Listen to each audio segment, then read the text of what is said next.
అందరికీ నమస్కారం. ఈరోజు కథ హిట్లర్ ఎపిసోడ్ 190 లోలిత సీక్రెట్ రివీల్డ్. ఇక స్టోరీలోకి వెళ్తే ఇంటి నుండి తప్పించుకొని పారిపోయిన లోలితను ఆకతాయిల నుండి రక్షించి తీసుకొస్తాడు రక్షిత్. అతని నుండి తప్పించుకోవాలని ఆమె చేసిన ప్రయత్నాలన్నీ విఫలం అవ్వడంతో నిస్సాయంగా అతని వెంట నడిచింది లోలిత. కాసేపటికి కార్ ఒక ప్రదేశంలో ఆగటంతో కిందకు దిగిన ఆమెకు ఎదురుగా హెలికాప్టర్ కనిపించడంతో షాక్ అయింది. బాబోయ్, ఇప్పుడు హెలికాప్టర్ ఎక్కాలా? నా వల్ల కాదు, నాకు అసలే హైట్స్ అంటే భయం అని అరుస్తూ తప్పించుకొని పారిపోయే సమయంలో రాయి తన్నుకొని కింద పడింది. దాంతో ఆమె కుడికాలి మడుమ దగ్గర బెనికింది. నొప్పికి విలువల్లాడుతూ నేల మీద కూలబడిన ఆమెను ఎత్తుకొని హెలికాప్టర్ ఎక్కించి తన బంగ్లాకి తీసుకెళ్లాడు రక్షిత్. సుమారు 2 గంటల తర్వాత బంగ్లాకి చేరుకున్న రక్షిత్ గాయపడిన లోలితను సోఫాలో కూర్చోపెట్టి గాయానికి కట్టుకడుతున్న సమయంలో, నన్ను ఇక్కడికి ఎందుకు తీసుకొచ్చారు? నాకు మళ్ళీ మా ఇంటికి వెళ్ళడం ఇష్టం లేదు. నా దారిని నన్ను వెళ్ళనివ్వండి. ఏదో ఒక పని చేసుకుంటూ నా బ్రతుకు నేనే బ్రతుకుతాను. దయచేసి నా పరిస్థితి అర్థం చేసుకోండి అని 2 చేతులు జోడిస్తూ కన్నీళ్లతో వేడుకుంది. ఆమె ప్రవర్తనకి లోపలే ఆశ్చర్యపోతూ తన ఇంటికి వెళ్ళడానికి ఎందుకు సంశయిస్తుంది? తన కళ్ళల్లో కనిపిస్తున్న భయం చూస్తుంటే ఏదో బలమైన కారణం ఉంది అనిపిస్తుంది. తను దేనికో భయపడుతోంది. కాస్త కోలుకున్నాక నెమ్మదిగా ఆ విషయం గురించి తెలుసుకోవాలి అని నిర్ణయానికి వచ్చిన రక్షిత్ ఆమెను అక్కడే ఉండమని, ఎక్కడికి వెళ్లాల్సిన అవసరం లేదని భరోసా ఇచ్చి తన గదికి వెళ్ళిపోయాడు. అతని మాటలు నమ్మాలని అనిపించినప్పటికీ మనసుని ఏదో నిశ్చింత ఆవహించడంతో ప్రశాంతంగా నిద్రపోయిన లోలిత సాయంత్రానికి నిద్రలేచింది. గత 2 రోజులుగా ఆమెను పట్టి పీడిస్తున్న ఆందోళన క్రమంగా తొలగిపోవడంతో తల్లి ముఖం గుర్తొచ్చింది. దాంతో కంగారుగా ఆమెకు కాల్ చేసి తను రక్షిత్ బంగ్లాలో ఉన్న విషయం చెప్పింది. అప్పటి వరకు కూతురి జాడ తెలియక కంగారు పడుతున్న సుధా ప్రశాంతంగా ఊపిరి పీల్చుకుంటూ, అసలు ఇంటి నుండి వెళ్ళిపోవాల్సినంత అవసరం నీకేమొచ్చింది తల్లి? నీకేమైనా సమస్య ఉంటే అమ్మకు చెప్పాలి, కానీ ఇలా ఎవరైనా చేస్తారా? ఇప్పటికే మన కోసం రక్షిత్ చాలా చేశాడు. మళ్ళీ అతన్ని ఇబ్బంది పెట్టడం భావ్యం కాదమ్మా. ఇక నిన్ను ఈ విషయంలోనే బలవంతం పెట్టను. నీ ఇంట్లో నీకు నచ్చినట్లుండొచ్చు. తిరిగి వచ్చాయమ్మా అని ఎమోషనల్గా అడిగింది. నాకు అక్కడికి రావడం ఇష్టం లేదమ్మా. ఇప్పుడు కూడా నువ్వు కంగారు పడతావన్న ఉద్దేశంతో కాల్ చేసి ఇన్ఫర్మేషన్ ఇచ్చాను. మళ్ళీ రమ్మని పిలిస్తే మాత్రం ఎప్పటికీ నీ కంటికి కనిపించకుండా వెళ్ళిపోతాను, గుర్తుపెట్టుకో అని ఆమె మాట్లాడుతుండగానే, లోలిత తల్లి, ఎక్కడున్నావు? ఈ నాన్న నీ కోసం ఎదురు చూస్తున్నారని తెలియదా అని ప్రేమను కురిపిస్తూ మాట్లాడాడు ఆమె పెంపుడు తండ్రి. అతని గొంతు వినటంతోనే కాల్ కట్ చేసి పిడికిలు బిగించి తనలోని ఆవేశాన్ని కంట్రోల్ చేసుకుంటూ కన్నీళ్ల రూపంలో బాధను బయటకు పంపించింది లోలిత. ఆ రూమ్ ఎంట్రన్స్లో నిలబడి ఆమె మాటలు విన్న రక్షిత్లో అనుమానం మరింత బలపడింది.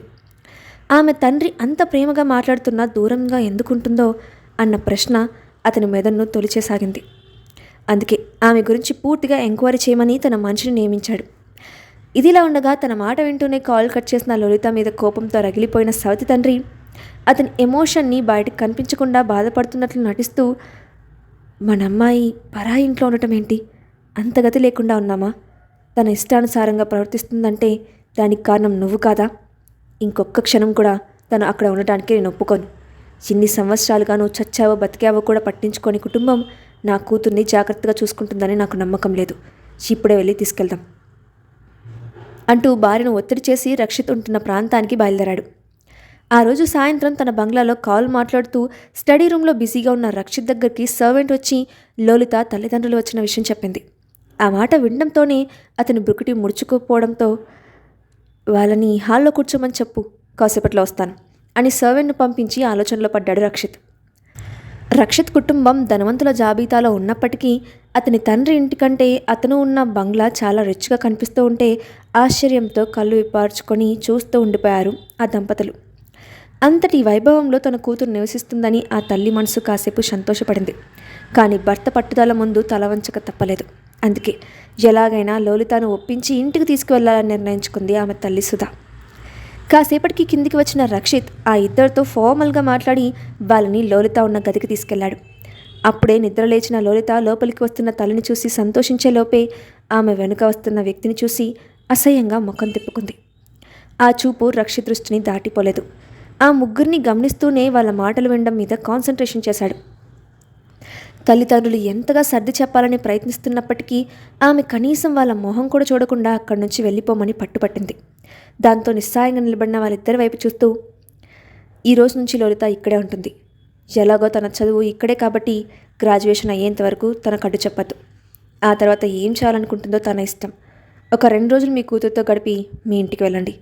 తన గురించి వరి అవ్వాల్సిన అవసరం లేదు. ఈ రోజు నుంచి తను కూడా నా ఫ్యామిలీ మెంబర్ అని చెప్పి ఒక్క నిమిషం ఆమె కళ్ళల్లోకి చూసి బయటికి వెళ్ళిపోయాడు రక్షిత్. 2 రోజులుగా కూతురికి నచ్చ చెప్పాలని వాళ్ళు చేసిన ప్రయత్నాలన్నీ విఫలమవ్వడంతో ఆమెను మరొక దారిలో ఒప్పించాలని భావించాడు సవతి తండ్రి. అందులో భాగంగా సూపర్ మార్కెట్కి వెళ్ళి కూతురికి ఇష్టమైన స్నాక్స్ అన్నిటినీ తీసుకురమ్మని భార్యను బయటకు పంపించాడు. అదే సమయంలో రక్షిత్ పని మీద బయటకు వెళ్తానని, తిరిగి వచ్చేసరికి రాత్రి అవుతుందని సర్వెంట్కి చెప్పడం విని అప్పటికప్పుడే ఒక క్రూరమైన ఆలోచన వేశాడు. కాసేపటికి తన భార్య ఇంకా రక్షిత్ బయటికి వెళ్ళిపోవడం, అలాగే సర్వెంట్స్ అందరూ ఎవరి పనుల్లో వాళ్ళు బిజీగా ఉండటం గమనించిన లోలిత సవతి తండ్రి నెమ్మదిగా ఆమె గదిలోకి ప్రవేశించాడు. విశాలమైన బెడ్ మీద ఆదమర్చి నిద్రపోతున్న లోలితను చూసి కోరికతో నాలుక తడుముకుంటూ దగ్గరికి వెళ్ళి భుజం మీద చేయి వేశాడు. దాంతో గాఢ నిద్రలో ఉన్న లోలిత ఉలిక్కిపడి కళ్ళు తెరిచేసరికి కోరికతో తన మీద వాలిపోతున్న సవతి తండ్రి కనిపించాడు. ఒక్కసారిగా తన్ని వెనక్కి నెట్టి గబుక్కున పైకి లేచి గదిలో నుండి బయటికి పరుగు తీసింది. ఆమెను బయటికి వెళ్ళే అవకాశం ఇవ్వకుండా డోర్ ఎంట్రన్స్లో ఉన్నప్పుడే జుట్టు పట్టుకొని వెనక్కి లాగి, ఎంతకాలం తప్పించుకుంటావే చిలుక? మొగుడిపోయినా మీ అమ్మను నమ్మించి పెళ్లి చేసుకొని చిన్నప్పటి నుండి నిన్ను ఎంత సుఖంగా చూసుకుంటున్నానో మర్చిపోయావా? ఇక్కడ దాక్కుంటే కనిపెట్టలేను అనుకుంటున్నావా అని అసహ్యంగా అడుగుతూ చేతులతో ఒళ్ళంతా తడమడానికి ప్రయత్నించాడు. ఛీ, కూతురు, వయసులో ఉన్న అమ్మాయి మీద దాడి చేయడానికి సిగ్గులేదా? చిన్నప్పటి నుండి నువ్వు చేస్తున్న వికృత చేష్టలకి తప్పించుకుంటూ నన్ను నేను రక్షించుకుంటూ జాగ్రత్త పడేదాన్ని. ఒక వయసు వచ్చేసరికి నీ రాక్షసత్వం మరింత పెరిగిపోవడంతో ఇంటి నుండి పారిపోయాను. అప్పటి నుండి బ్రతకడానికి అష్ట కష్టాలు పడ్డాను, కానీ నీ దగ్గర తల వంచలేదు. అలాంటిది ఇక్కడ లొంగుతానని ఎలా అనుకున్నావు?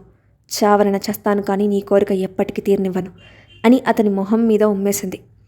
నీకు ఎంత ధైర్యం ఉంటే నా మొహం మీద ఉమ్మేస్తావు అని ఆమె చెంప మీద కొట్టబోయిన అతని చేతిని గాల్లోనే ఆపి వెనక్కి విరిచి పట్టుకొని, నా ఇంట్లో నా మనిషిని ఇబ్బంది పెట్టడానికి ప్రయత్నిస్తున్నావంటే నువ్వు ఎంత వెదవ్వో అర్థమవుతోంది. నీలాంటి వాడు ఈ భూమికి భారం అని నేల మీదకు విసిరినట్టు తోసి కాళ్ళతో ఎడాపెడా కిక్కిచ్చి అతని పీక మీద కాలేసి గట్టిగా తొక్కాడు రక్షిత్.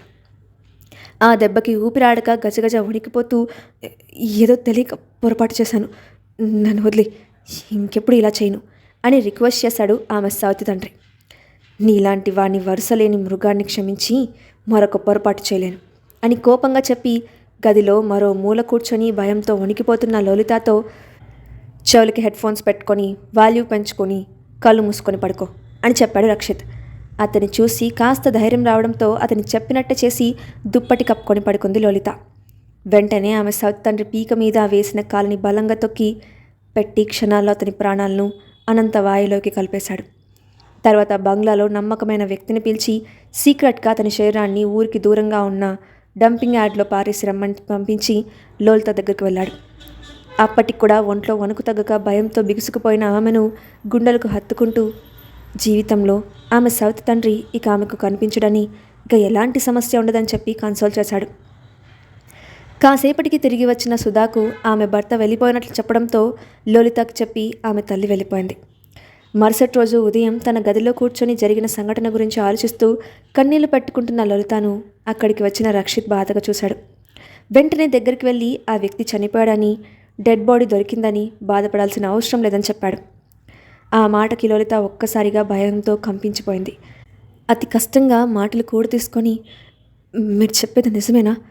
ఇన్నాళ్లకు నాకు పట్టిన పీడ వదిలిపోయిందా అని ఆశ్చర్యంగా అడిగింది.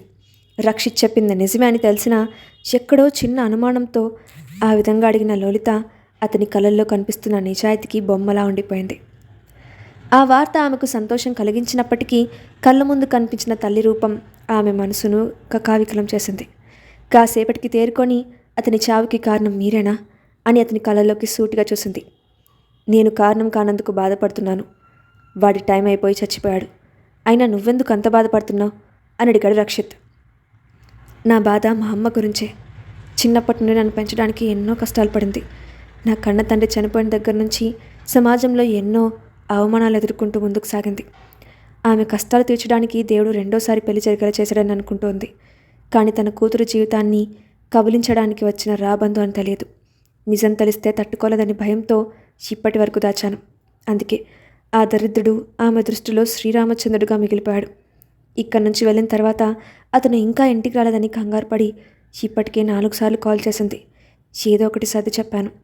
ఇప్పుడు ఈ విషయం తెలిస్తే ఎలా రియాక్ట్ అవుతుందో అర్థం కావడం లేదు అని బాధగా అంది లలిత. కన్న కూతురు వింత ప్రవర్తనకు కారణం ఏంటో తెలుసుకోకుండా భర్తను గుడ్డిగా నమ్మి కూతుర్ని ప్రమాదంలో నెట్టిన ఆమెను చూస్తే నాకు కోపం వస్తోంది. నేను ప్రొటెక్ట్ చేయడంలో ఆమె విఫలమైంది. కనీసం ఇప్పటికైనా అర్థం చేసుకుంటే బాగుంటుంది. ఒకప్పుడు నా కుటుంబ సభ్యురాలు అన్న కారణంతో నీకు అన్యాయం జరుగుతూ ఉంటే చూడలేక అడ్డుకున్నాను. నువ్వు ప్రశాంతంగా నీ స్టడీస్ కంప్లీట్ చేయి. మీ అమ్మ సేఫ్గా ఉండేలా నేను చూసుకుంటాను అని ఆమెకు భరోసా ఇచ్చే విధంగా కాసేపు మాట్లాడి బయటికి వెళ్ళిపోయాడు రక్షిత్. అతనిలో అలాంటి కోణాన్ని ఊహించని లలిత కాసేపు మాటలు రాని మూగదైంది.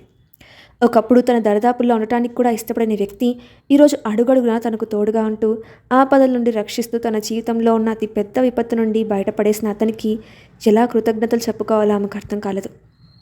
తెలియని భావావేశం ఆమెను కమ్మేస్తూ ఉంటే మనసులో అతని పట్ల ఉన్న ఇష్టం మరొక మెట్టెక్కింది. ఆలోచనల నడుమ నిద్రలోకి జారుకుంది.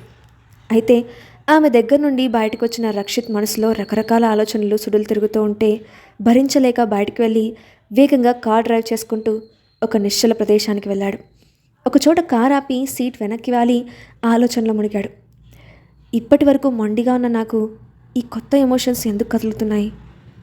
నిన్న లలిత మీద ఆ రాక్షసుడు దాడి చేస్తూ ఉంటే నేను హాస్నితో ప్రవర్తించిన తీరు ఎందుకు గుర్తొచ్చింది? ఆ రోజు నా ప్రవర్తనకి హాస్ని చాలా బాధపడి ఉంటుంది కదా. ఆవేశంలో విచక్షణ మర్చిపోయి చాలా పెద్ద తప్పు చేశాను. ఇంకొకరిని తప్పు పట్టిన నేను కూడా ఒకప్పుడు అదే పని చేశాను. మరి నేను అలాంటి వాడినా అని తనను తానే ప్రశ్నించుకున్నాడు. ఇప్పటి వరకు ఆడవాళ్ళకి దూరం పాటించిన తను హాస్ని ఇంకా లలిత విషయంలో ఎందుకు ఇలా చేశాడో ఎంతగా ఆలోచించినా అర్థం కాలేదు. ఏదో తెలియని గిల్టీ ఫీలింగ్ మనసును కమ్మేస్తూ ఉంటే బాధతో కళ్ళు మూసుకున్నాడు. ఇది ఇలా ఉండగా పార్టీ జరిగిన ప్లేస్ నుండి కోపంగా బయటకు వచ్చిన హాస్ని రోడ్డు మీద కనిపించిన ట్యాక్సీ ఆపి తన పుట్టింటికి వెళ్ళిపోయింది. దారిలో కాల్ చేసిన కీర్తితో ఆరోగ్యం సరిగ్గా లేదని సమాధానం చెప్పింది. ఇంటికి చేరిన ఆమెకు జరిగిన సంఘటన పదే పదే గుర్తుకొస్తూ ఉంటే అప్పటి వరకు బలవంతంగా అణిచిన బాధ కన్నీటి రూపంలో బయటకు వచ్చింది. వరుసగా జరుగుతున్న సంఘటనల నుంచి ఆలోచిస్తూ వెక్కి వెక్కి ఏడుస్తూ విరాట్తో ప్రశ్నార్థకంగా మారిన తన బంధం గురించి తనలో తానే బాధగా అనుకుంటూ చేతికున్న ఉంగరం వైపు చూస్తూ ఉండిపోయింది. తమ బంధం ఇంకా సజీవంగా ఉంది అనటానికి గుర్తుగా మిగిలిన ఉంగరం వైపు ముభావంగా చూస్తూ అస్తవ్యస్తంగా ఉన్న ఆలోచనతో కలత నిద్రపోయింది. మరుసటి రోజు ఉదయం కీర్తి కాల్తో నిద్రలేచింది. హాస్ని ఆమె అడిగిన ప్రశ్నకు అయోమయానికి గురైంది. Hi baby, good morning. ఇప్పుడు నీ ఆరోగ్యం ఎలా ఉంది? రాత్రి విరాట్ గారు నీ దగ్గరికి వచ్చారా అని అడిగింది కీర్తి. పార్టీలో కావ్యని పెట్టుకొని ఆయన నా దగ్గరికి ఎందుకు వస్తారు? కాబోయే భార్యని వదిలేసి నాతో ఏం పని ఉంటుంది అని ముక్తసరిగా జవాబిచ్చింది హాస్ని. నీ ముఖమే, నువ్వు వెళ్ళిన వెంటనే విరాట్ గారు కూడా బయటకు వెళ్ళిపారు. నీ కారు వెనకే ఫాలో అవ్వడం కూడా చూశాను అని చెప్పిన కీర్తి మాటలకి ఆశ్చర్యపోయింది హాస్ని. ఆ రాత్రికి పబ్కి వెళ్ళిన విరాట్ ఏమయ్యాడు? అనసూయ ప్లాన్స్, రాజేంద్రవర్మ ప్లాన్స్, కావ్య నాటకాలు విరాట్ తెలుసుకోగలడా? నెక్స్ట్ పార్ట్లో చూద్దాం. ఈ స్టోరీ అప్డేట్ ఎలా ఉందో కింద కామెంట్ బాక్స్లో మీ ఒపీనియన్ని షేర్ చేయండి. Thanks for watching.